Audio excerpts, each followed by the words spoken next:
Hi children, this is Akhilesh sir with a new video of chapter number 5 Coal and Petroleum.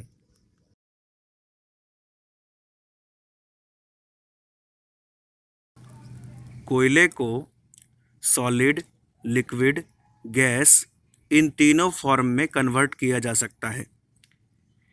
यानी कि कोयले को ठोस अवस्था में, द्रव अवस्था में या गैस अवस्था में, तीनों अवस्था में बदला जा सकता है।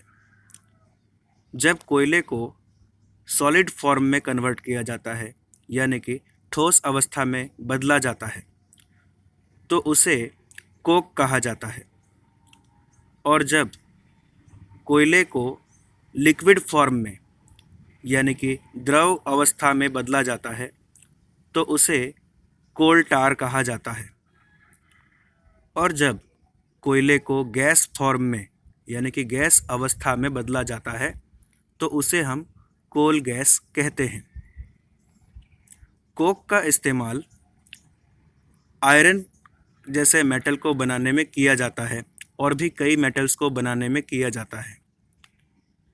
कोल टार का इस्तेमाल डाइज यानी कि रंग, ड्रग्स यानी कि मेडिसिन या दवाइयाँ और परफ्यूम्स जैसी चीज़ों को बनाने में किया जाता है। कोल गैस का इस्तेमाल बहुत सारी फैक्ट्रियों में ईंधन की तरह यानी कि फ्यूल की तरह होता है। Let us understand about coke, coal tar and coal gas one by one in detail.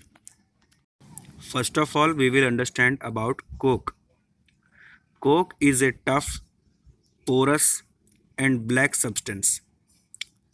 Coke is almost pure carbon. It is used in manufacturing of steel and in extraction of many metals. The processing of coal to get coke also yields coal gas. आइए सबसे पहले हम समझने की कोशिश करते हैं Coke के बारे में। कोक बहुत ही मजबूत या कठोर यानी कि टफ होता है। कोक पोरस होता है यानी कि छिद्रालु होता है, उसमें छोटे छोटे छेद होते हैं। कोक काले रंग का एक पदार्थ होता है यानी कि ब्लैक सब्सटेंस होता है। कोक में बहुत ज़्यादा मात्रा में कार्बन पाया जाता है, शुद्ध कार्बन। कोक का इस्तेमाल स्टील बनाने में और कई सारे धातुओं को बनाने में किया जाता है। कोल से यानी कि कोयले से कोक बनाने का जो प्रोसेस होता है उसमें कोल गैस भी बनता है।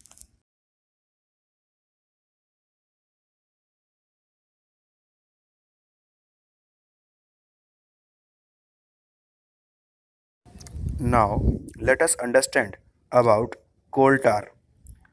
Coal tar is black, thick liquid with unpleasant smell. It is mixture of about 200 substance.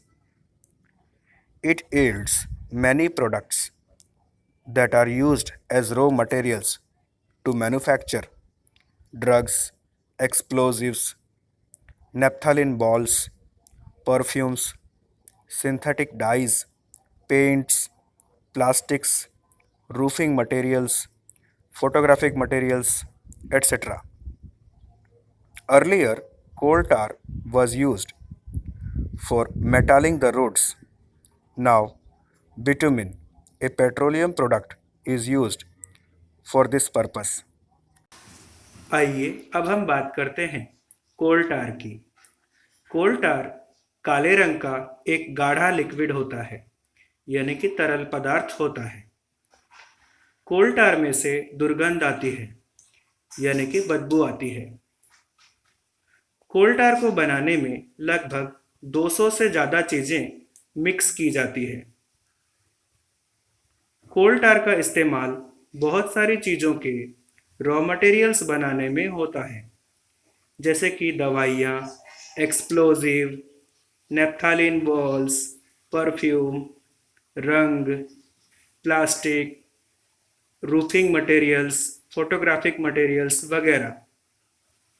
पुराने समय में रोड बनाने में कोल टार का इस्तेमाल किया जाता था और अब रोड बनाने में बिटुमिन, जो एक पेट्रोलियम प्रोडक्ट होता है, उसका इस्तेमाल किया जाता है।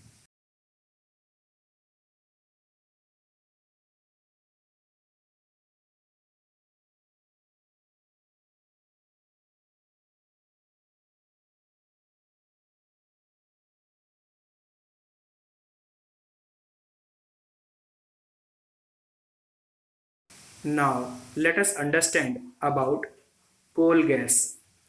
Coal gas is byproduct of processing of coal to get coke.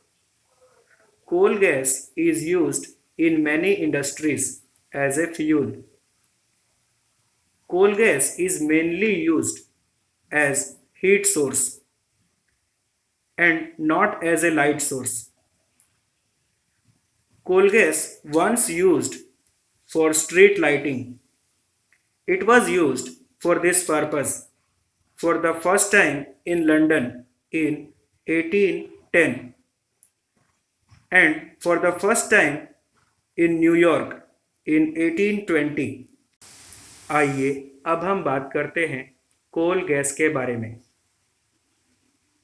जब कोयले से कोक बनाया जाता है, कोयले से कोक बनाने के प्रोसेस में एक बाय प्रोडक्ट की तरह यानी कि एक्स्ट्रा प्रोडक्ट की तरह कोल गैस भी हमें प्राप्त होता है। कोल गैस का इस्तेमाल ज़्यादातर फैक्ट्रियों में, इंडस्ट्रीज में एक फ्यूल की तरह यानी कि ईंधन की तरह किया जाता है।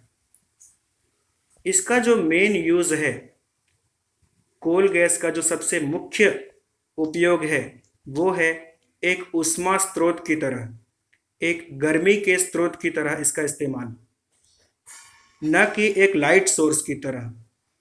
पुराने समय में लंदन में और न्यूयॉर्क में, लंदन में 1810 में और न्यूयॉर्क में 1820 में स्ट्रीट लाइट में कोल गैस का इस्तेमाल किया गया था। स्ट्रीट लाइट यानी कि जो सड़क के किनारे जो लाइट होती है, जिसकी वजह से रोड पर चलने में आसानी होती है, हमें सब दिखाई देता है, उसे स्ट्रीट लाइट कहते हैं। उसमें कोल गैस का इस्तेमाल किया गया था।